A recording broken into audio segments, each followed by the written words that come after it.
Hello students, आज हम बात करेंगे chapter second polynomials class 10th।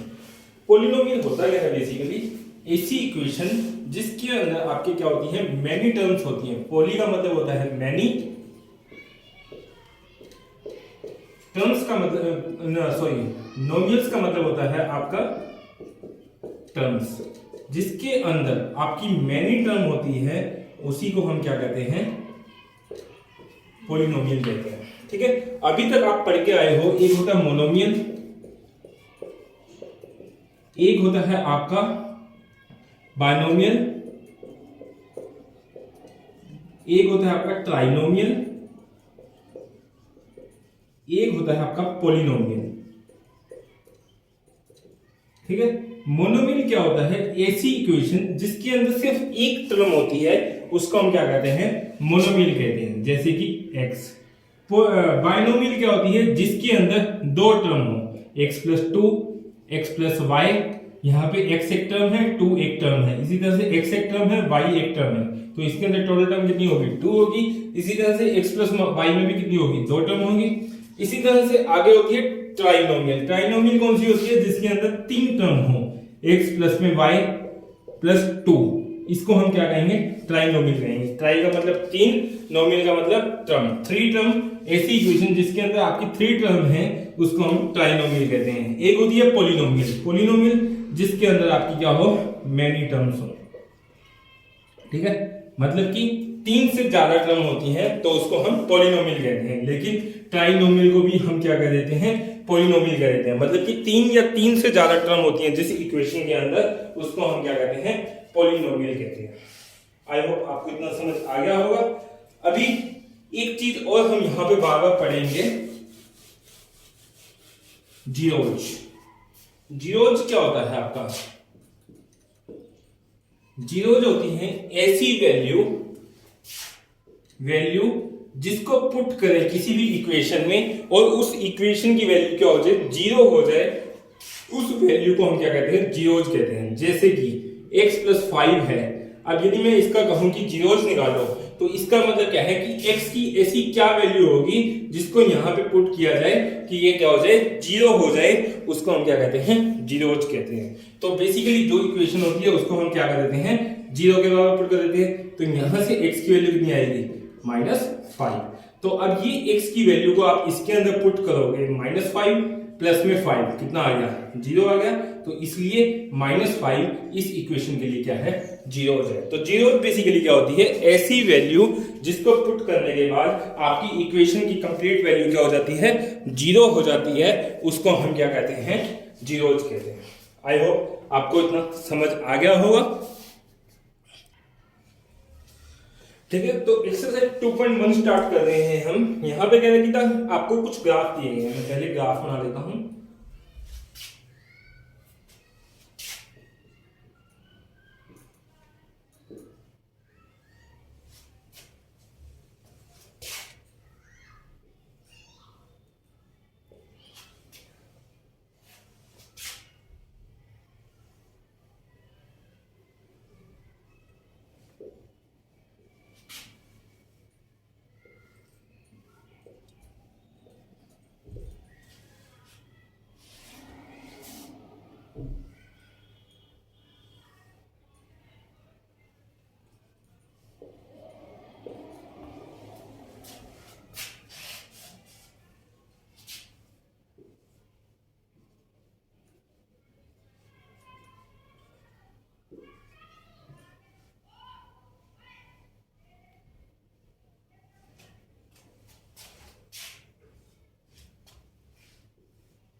तो ये आपके क्वेश्चन हैं 2.1 में। इस क्वेश्चन में आपको करना क्या है, आपको क्या पूछ रहे हैं वो मैं अभी बोल रहा हूं। आपको कह रहा है कि the graph of the y equal to p x, ये ग्राफ है y इक्वल टू में पी एक्स के, ठीक है, मतलब कि y इक्वल टू एक्स का कोई फंक्शन दिया गया है हमें, are given in the 2110 below for the some polynomial px, find the number of the zeros of the px in each case. आपको बताना है number of zeros of the px, आपको नंबर ऑफ जीरोज बताना है, ठीक है। तो number of zeros, zeros क्या होती हैं, ऐसी वैल्यू जिसके ऊपर इक्वेशन की वैल्यू क्या हो जाती है, जीरो हो जाती है। इक्वेशन की वैल्यू जीरो क्या होगी, मतलब कि ये पूरा क्या हो जाएगा, जीरो हो जाएगा। यानी कि ऐसी वैल्यू बतानी है हमें जिसपे ये इक्वेशन क्या हो जाती है, जीरो हो जाती है। तो वो बेसिकली किस वैल्यू पे जीरो होगी, जब आपका x के ऊपर क्या वाली होगी, जीरो वैल्यू वाली होगी। जैसे कि यहाँ पे देखो, ये x एक्सिस पे यहाँ पे वैल्यू क्या है आपकी, जीरो है कि नहीं है। तो x एक्सिस पे आपका ग्राफ जितनी बार भी इंटरसेक्ट कर रहा है वही आपकी क्या होती है, नंबर ऑफ जीरो होती है। क्या इस ग्राफ में हमारा x एक्सिस पे ये ग्राफ इंटरसेक्ट कर रहा है, यहाँ पे कोई भी जगह पे आपका x एक्सिस पे इंटरसेक्ट नहीं कर रहा, तो यहाँ पे जो नंबर ऑफ जीरोज होंगी वो आपकी कितनी होंगी, जीरो होंगी। तो बेसिकली हमें यही देखना होता है x एक्सिस पे हमारा ग्राफ कितनी बार इंटरसेक्ट कर रहा है। अब ये x है, ये y है, यहाँ पे x एक्सिस पे कितनी बार इंटरसेक्ट कर रहा है आपका, एक बार इंटरसेक्ट कर रहा है, तो यहाँ पे जो नंबर ऑफ जीरोज हो जाएंगी आपकी वो कितनी होंगी, 1, ठीक है। नंबर ऑफ जीरोज होती क्या थी, जीरोज होती क्या थी, ऐसी वैल्यू जिसको हम पुट करें इक्वेशन के अंदर आपकी वैल्यू क्या हो जाए, जीरो हो जाए, ठीक है। और निकालते कैसे हैं, ग्राफिकली हम ये देखते हैं एक्स एक्सिस पे वो कितनी बार इंटरसेक्ट कर रहा है, जितनी बार इंटरसेक्ट करेगा वही हमारी क्या होंगी, नंबर ऑफ जीरोज होंगी। अब यहाँ पे 1 2 3, यहाँ पे नंबर ऑफ जीरोज कितनी हो जाएंगी हमारी,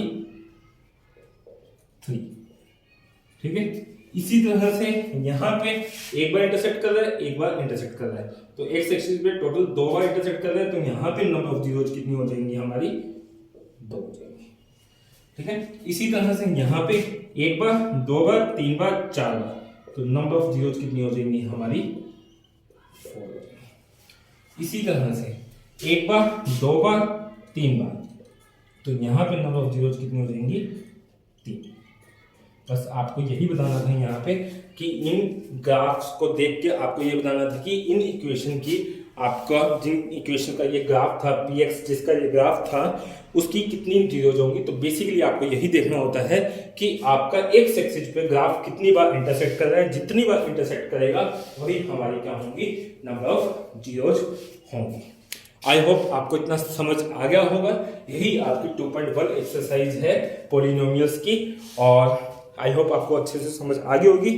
तो यदि आपको मेरी वीडियो अच्छे लग रहे हैं और आपको अच्छे से समझ आ रहा है तो प्लीज़ मेरे चैनल को सब्सक्राइब करो और अपने फ्रेंड्स के साथ शेयर करो, ताकि मैं मोटिवेट हो सकूं और आपके लिए नया कंटेंट लेके आ सकूं अच्छे से अच्छा। यदि आपको कोई चीज़ नहीं समझ आ रही तो प्लीज़ कमेंट करके ज़रूर बताना, ताकि मैं उसको इम्प्रूव कर सकूं।